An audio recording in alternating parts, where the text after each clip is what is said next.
बिस्मिल्लाहिर्रहमानिर्रहीम। अस्सलाम वालेकुम। आज का लेक्चर है डाइजेस्टिव सिस्टम। डाइजेस्टिव सिस्टम का मतलब है निज़ाम इंहिज़ाम।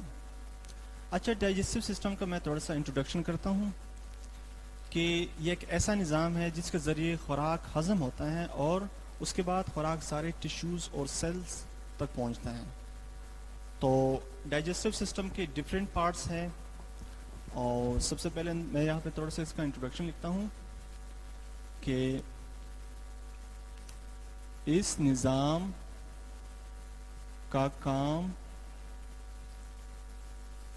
खुराक को वसूल करके और इसे हजम करके जिस्म के तमाम आज़ा और टिश्यूज़ तक टिश्यूज़ के इस्तेमाल और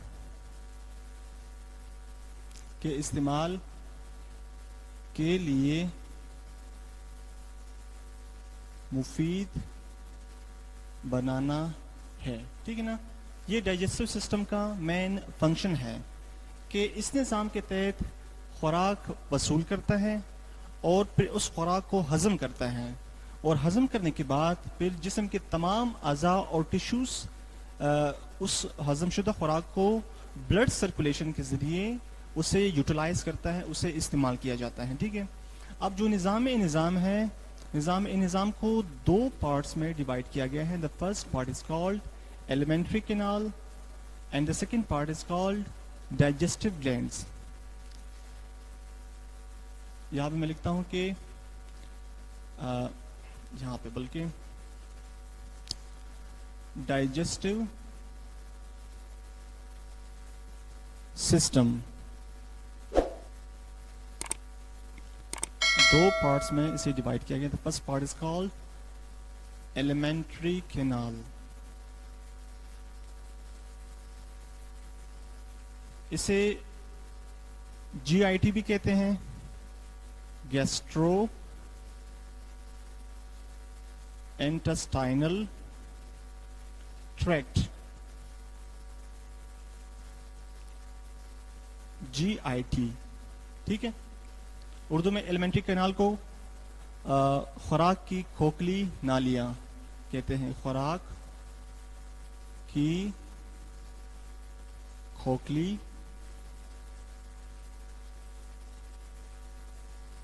नालियां। ठीक है। और जो सेकंड पार्ट है इसका, दैट इज डाइजेस्टिव ग्लैंड्स। इसे एक्सेसरी ऑर्गन्स भी कहा जाता है, एक्सेसरी ऑर्गन्स। ठीक है। उर्दू में कहते हैं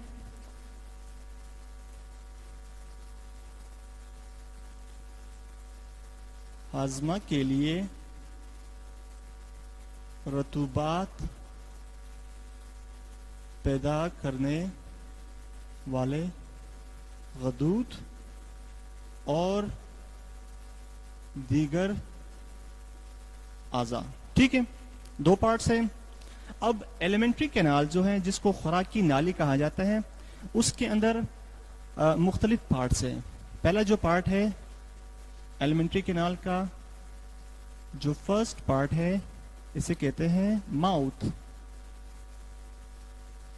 उर्दू में इसे कहते हैं मुंह। ठीक है। इसे बकल केविटी भी कहा जाता है, buccal cavity. Second part is called pharynx. इसे हल्क कहा जाता है। ठीक है। Third part is called oesophagus, खुराक की नाली। और इसके बाद है fourth part, that is stomach. Stomach से मुराद है मैदा। और इसके अलावा जो नेक्स्ट पार्ट है that is called small intestine. और स्मॉल इंटेस्टाइन से मुराद है छोटी आंत। और उसके बाद है large intestine. Large intestine. Large intestine से मुराद है बड़ी आंत। ठीक है। उसके बाद है डाइजेस्टिव ग्लैंड्स। ये एक्सेसरी ऑर्गन्स हैं, डिफरेंट पार्ट्स हैं। The first part is called digestive glands.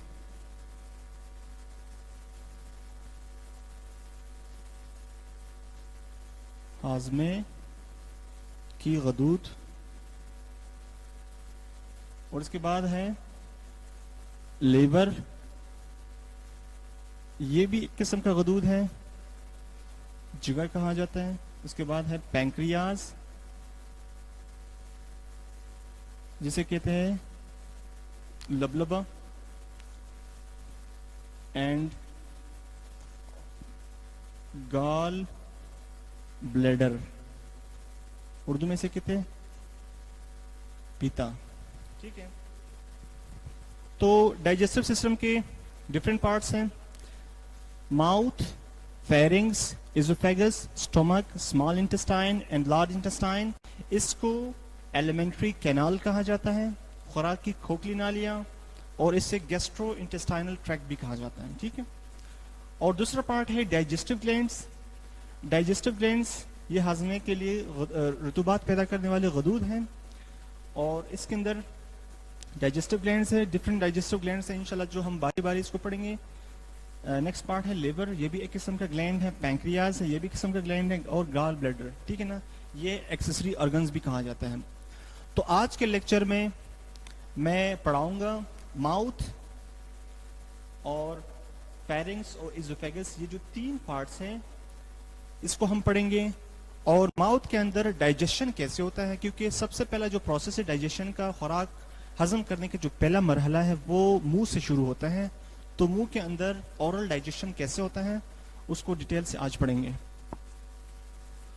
तो सबसे पहले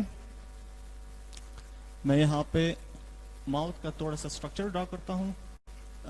स्ट्रक्चर यहाँ पे लिखता हूँ कि माउथ के अंदर जो बकल कैविटी है उसके अंदर कौन कौन से पार्ट्स मौजूद हैं, और हर पार्ट के मैं फंक्शन भी बताता हूँ। यहाँ पे लिखता हूँ ओरल डाइजेशन।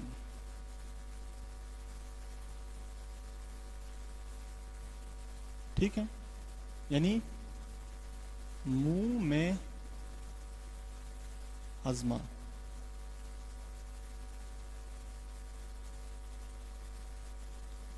ओरल डाइजेशन सबसे पहले होता है, स्टार्ट होता है माउथ से, या इसको बक्कल कैविटी भी कहा जाता है, बक्कल कैविटी। अब माउथ के अंदर डिफरेंट पार्ट्स पाए जाते हैं। The first part is called lips, ठीक है, हॉन्ट।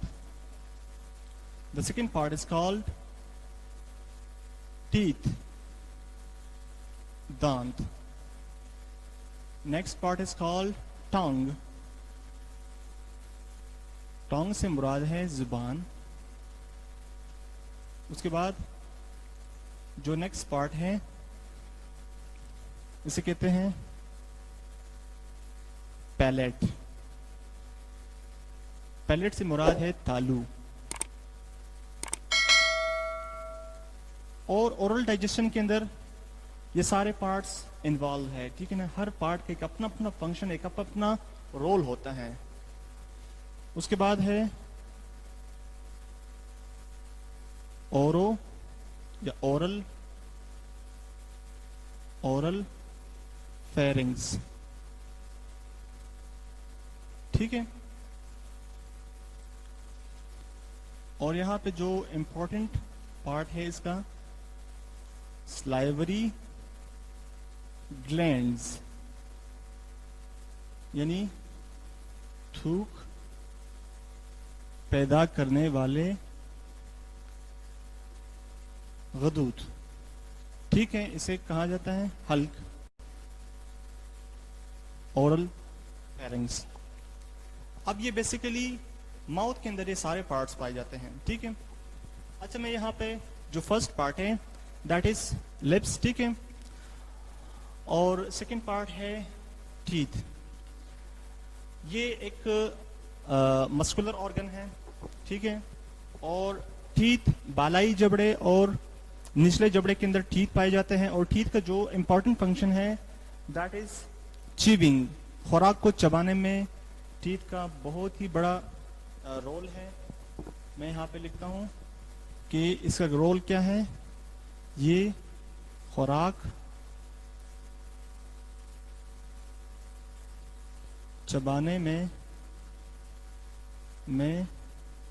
मदद देता है, ठीक है ना। टोंग, जुबान। जुबान ये भी एक मस्कुलर ऑर्गन है, मसल से मिलके बने हैं।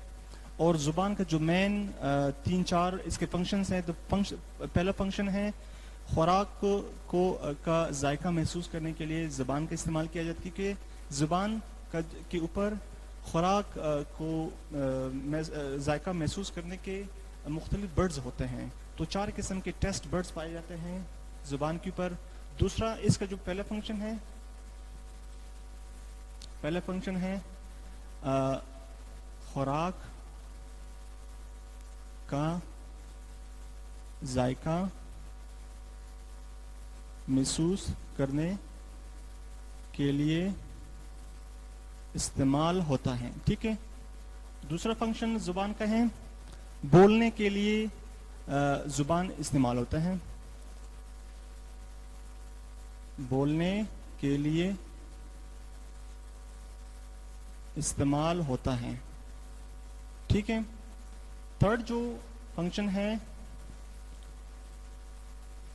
खुराक को दांत के नीचे लाने के लिए इस्तेमाल होता है। खुराक को दांतों के नीचे जुबानी लाता है, फिर उसको मजीद चबाया जाता है। और जुबान के ऊपर टेस्ट बर्ड्स होते हैं, जुबान में टेस्ट बर्ड्स होते हैं। टेस्ट बर्ड से मुराद है जायका महसूस करने वाले बर्ड्स होते हैं। और 4 तरह के बर्ड्स होते हैं, यानी स्वीट यानी मीठा जायका मालूम करने के लिए स्वीट बर्ड्स होते हैं। और बाइटर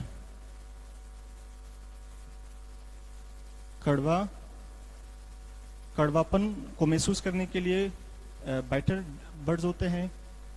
और तुर्श यानी सौर तुर जायके के लिए बर्ड्स होते हैं। और इसके अलावा साल्ट यानी नमकीन, साल्टी नमकीन, ये 4 तरह के टेस्ट बर्ड्स पाए जाते हैं जुबान के ऊपर। अच्छा, उसके बाद है पैलेट, तालू। ये 2 तरह की हड्डियों से मिलकर बना है, पैलेटाइन बोन। और पैलेट का काम ये जो मुंह का अंदर जो बेकल कैविटी है उसका ऊपर छत बनाता है। तो पैलेट क्या करता है कि इसका भी अपना फंक्शन है, ये खुराक को पीछे धकेलने में मदद देता है। उसके बाद है ओरल फेरिंग्स, ये इसको कहा जाता है हल्क, ठीक है। ओरल फेरिंग्स दरअसल जो फेरिंग्स हैं, फेरिंग्स ये एक नाली होती है जो कि खुराक को एजोफेगस से स्टोमक के अंदर धकेलता है, ठीक है। जब सबसे पहले जब खुराक को निगला जाता है तो सबसे पहले वो फेरिंग्स के अंदर आता है। फेरिंग्स से फिर दो नालियाँ, एक नाली खुराक की तरफ एक रास्ता गया है, दूसरा रास्ता हवा की तरफ, हवा की नाली की तरफ गया है। तो फेरिंग्स क्या करता है कि ये एक ऐसा उज़्व है जो कि निज़ाम तनफ़ुस और डाइजेस्टिव सिस्टम दोनों के अंदर यूज़ होता है, ठीक है। तो फेरिंग्स के बेसिकली 4 पार्ट्स हैं। जो पहला पार्ट है उसे कहते हैं नेसल फेरिंग्स। फेरिंग्स ये नाक के पीछे होता है, ठीक है। उसके बाद है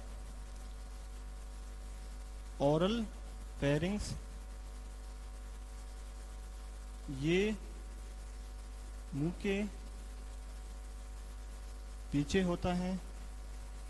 इसकी डिफरेंट पार्ट्स है। और एक है लेरेंजियल फेरिंग्स। लेरेंजियल फेरिंग्स ये लेरिंग्स जो कि हवा की नाली लेरिंग्स के पीछे होते हैं, के पीछे होता है, ठीक है ना। और अच्छा फेरिंग्स क्या होता है? फॉर एग्जांपल लेट सपोज ये फेरिंग्स हैं, ठीक है। लेट सपोज ये फेरिंग्स हैं। अच्छा फेरिंग्स से जब खुराक फेरिंग्स के अंदर आता है तो फेरिंग्स से फिर यहाँ पे 2 रास्ते हैं। एक रास्ता एजोफेगस की तरफ गया है और एक रास्ता लेरिंग्स की तरफ गया है, ठीक है ना। लेरिंग्स दूसरा है एसोफेगस। अच्छा फेरिंग्स ये कॉमन ऐसा ट्यूब है जो कि ये 12.5 सेंटीमीटर लंबी नाली है, ठीक है ना। और ये निज़ाम तनफ़ुस और डाइजेस्टिव सिस्टम दोनों के लिए कॉमन एक नाली है। सबसे पहले जब हवा अंदर जाता है तब भी फेरिंग्स के जरिए आता है, या खुराक जाता है तो तब भी फेरिंग्स के अंदर आता है। फेरिंग्स के जरिए जब खुराक आता है तो अगर वो खुराक के टुकड़े हों तो फेरिंग्स से होते हुए एज़ोफेगस के अंदर चला जाता है, और अगर हवा हो तो वो लेरिंग्स के अंदर। यहाँ पे एक ढकना होता है, ठीक है ना, जिसे कहते हैं epiglottis. Epiglottis.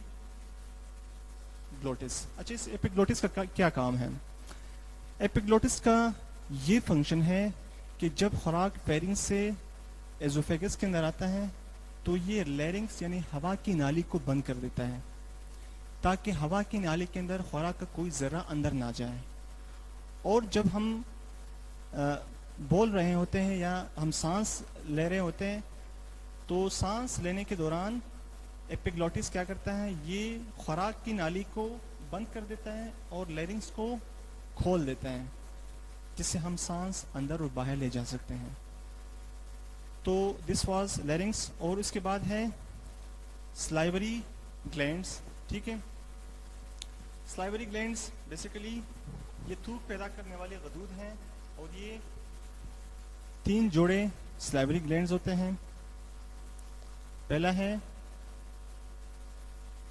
Parotid gland, second है सबलिंगुअल ग्लैंड,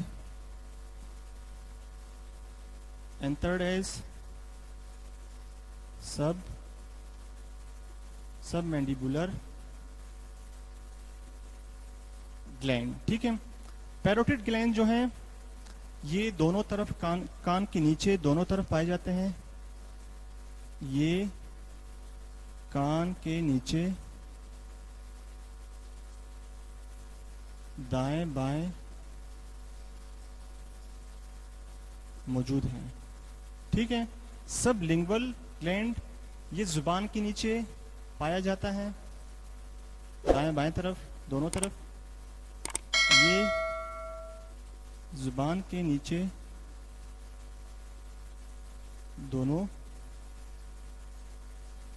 तरफ पाया जाता है। और सब मैंडिबुलर, ये निचले जबड़े के दोनों तरफ पाया जाता है। ठीक है। अच्छा, जो पैरोटिड ग्लैंड है और सब मैंडिबुलर ग्लैंड है, ये सबसे बड़े ग्लैंड्स होते हैं, ये भी बड़े ग्लैंड्स हैं। ठीक है ना। और जो सबलिंगुअल ग्लैंड हैं, ये सबसे छोटे ग्लैंड्स हैं। अब मैं इन ग्लैंड्स का जो बेसिक फंक्शन है, that is production of saliva. Saliva का प्रोडक्शन होता है जो ग्लैंड है, यानी थूक। और मैं यहाँ पे स्लाइवा का फंक्शन भी लिखता हूँ कि स्लाइवा का बेसिक क्या फंक्शन है। ठीक है।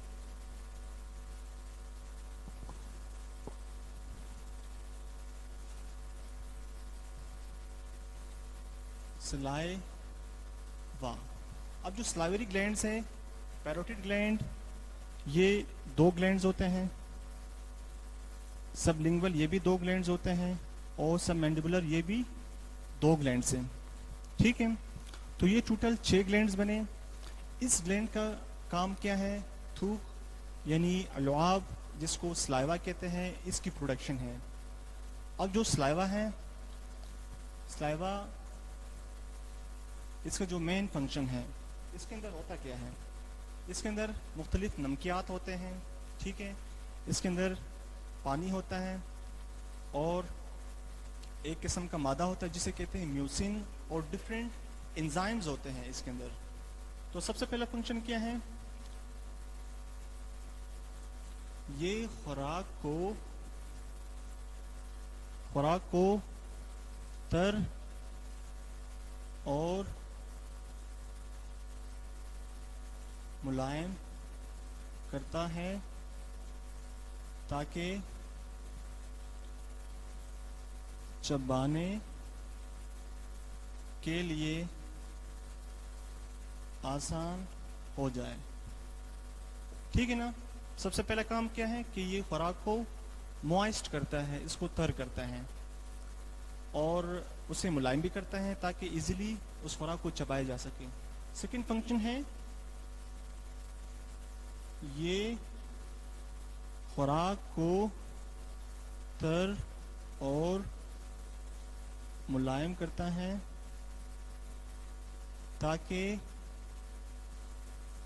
निगलने के लिए आसान हो। ठीक है ना। खुराक को तर और मुलायम इसलिए भी करते हैं ताकि आसानी से ये निगला जा सके। ठीक है। ये भी इसका इम्पोर्टेंट फंक्शन है। उसके बाद इसका जो इम्पोर्टेंट फंक्शन है, इसके अंदर कीमियाई मादे होते हैं, एंजाइम्स होते हैं। इसमें कीमियाई मादे यानी एंजाइम्स होते हैं जो खुराक को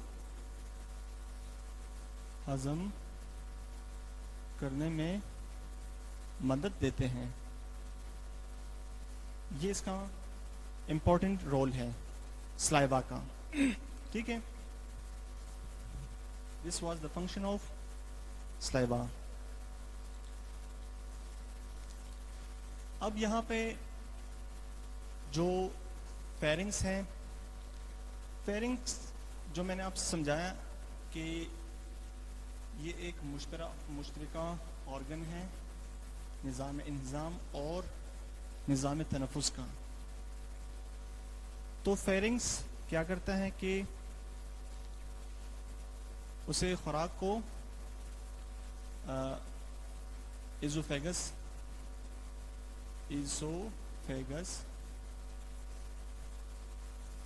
जो कि खुराक की नाली है,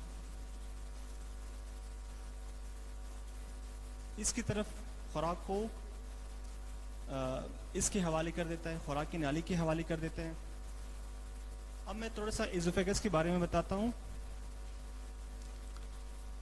ये 25 सेंटीमीटर लंबी खुराक की नाली है और ये फेरिंक्स से शुरू होके मैदे में खत्म हो जाती है। ठीक है, पहली बात।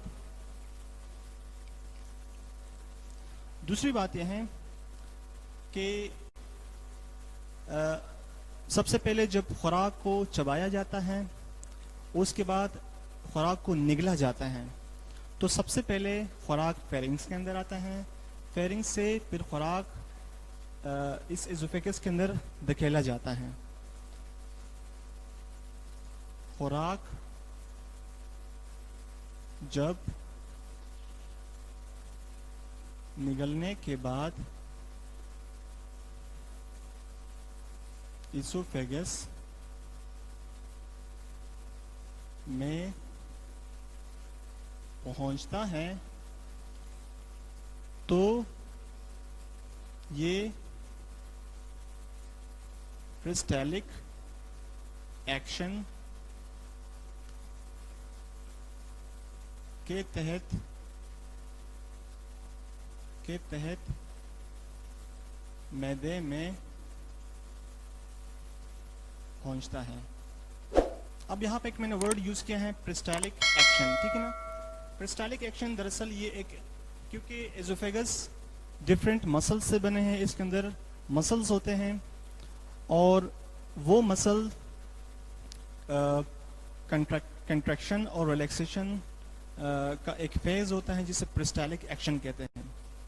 वो जब सिकुड़ते हैं और जब रिलैक्स होते हैं तो वो मसल क्या करता है कि एज़ोफेगस के अंदर जो खुराक का गोला होता है, ठीक है, लुकमा होता है, वो इसके अंदर होते हुए पेरिस्टाल्टिक एक्शन के ज़रिए होते हुए वो मैदे के अंदर चला जाता है।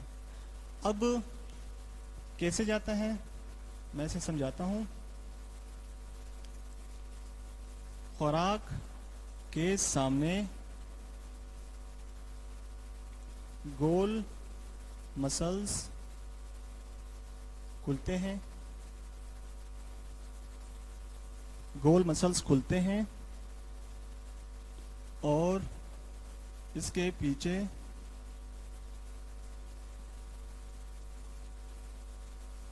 मसल्स सिकुड़ते हैं।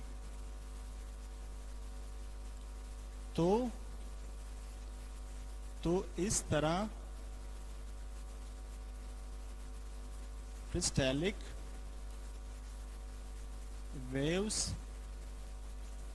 यानी लहरों के जरिए खुराक एसोफेगस से मैदे में पहुंचता है। ठीक है, बात समझ आ गई। मकसद ये है कि जो पेरिस्टाल्टिक वेव्स हैं, सच एज फॉर एग्जांपल, अगर ये मैं इसे तस्वर करूं, ये एसोफेगस है, ठीक है, और ये यहां से होते हुए मैदे की तरफ जाता है, ठीक है, ये एसोफेगस है और ये लेट्स सपोज ये मैदा है, ठीक है। तो यहाँ पे जो एसोफेगस है इसके अंदर मसल्स होते हैं। मसल्स क्या करते हैं, जब इसके अंदर यहाँ पे खुराक का लोथड़ा होता है तो यहाँ पे क्या होता है कि एक वेव्स की शक्ल में होते हुए मसल कंट्रैक्शन और रिलैक्सेशन करते हैं, जिसके ज़रिए खुराक मैदे के अंदर चली जाती हैं। ठीक है, लेट्स सपोज ये देखो ना, ये मसल्स कंट्रैक्ट करते हैं यहाँ पे रिलैक्स करते हैं। खुराक के सामने जो गोल मसल हैं, ये गोल मसल खुल जाते हैं और इसके पीछे यहाँ पे लेट्स सपोज ये गोला यहाँ पे पहुंचा और इसके बाद ये अंदर मैदे के अंदर चला जाता है। इसे कहते हैं पेरिस्टालिक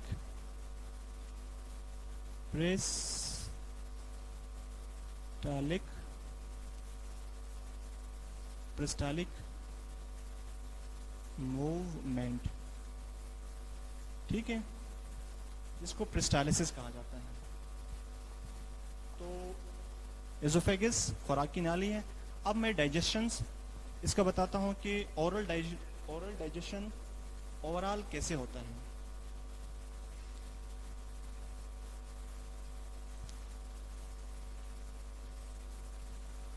और मुंह के अंदर जो डाइजेशन होता है वो पार्शियल डाइजेशन होता है, कंप्लीट डाइजेशन नहीं होता, क्योंकि कंप्लीट डाइजेशन वो एंड पे होता है। मैं यहाँ पे लिखता हूँ कि ओरल डाइजेशन,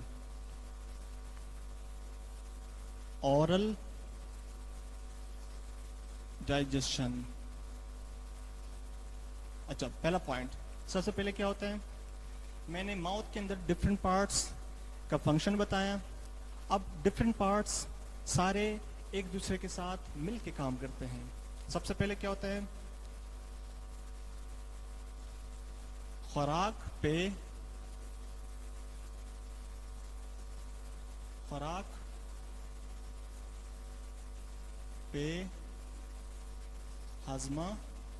हाजमे का अमल मुंह से शुरू होता है। ठीक है, और सबसे पहले खुराक दांतों की मदद से चबाया जाता है और उसके बाद सलाइवा यानी थूक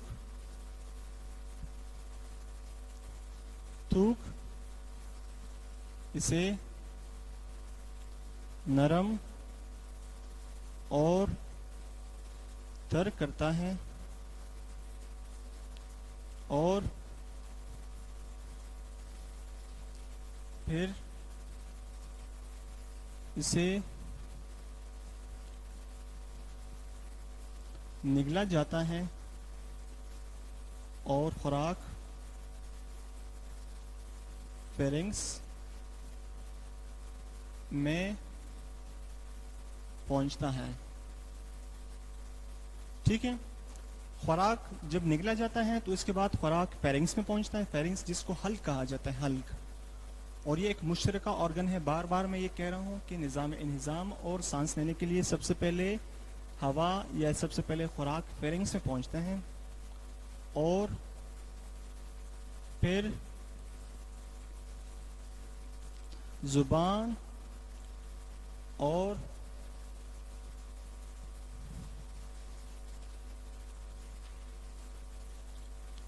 यहाँ पे जो जुबान है और कुछ और उज़लात है, जुबान और दीगर उज़लात से के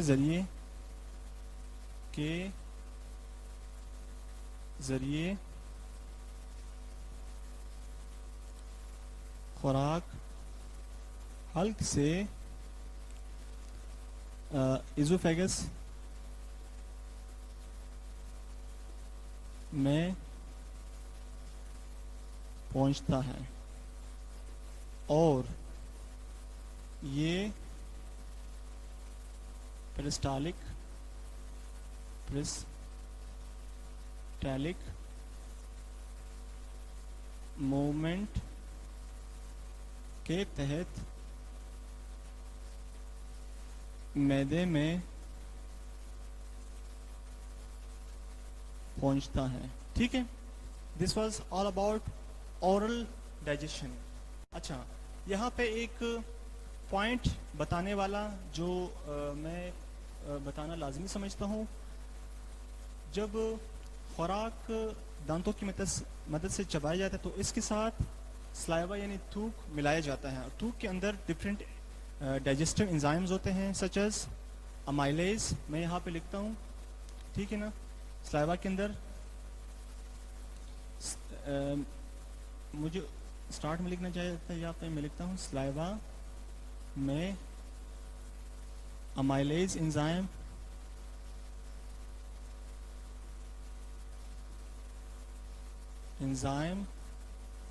होता है जो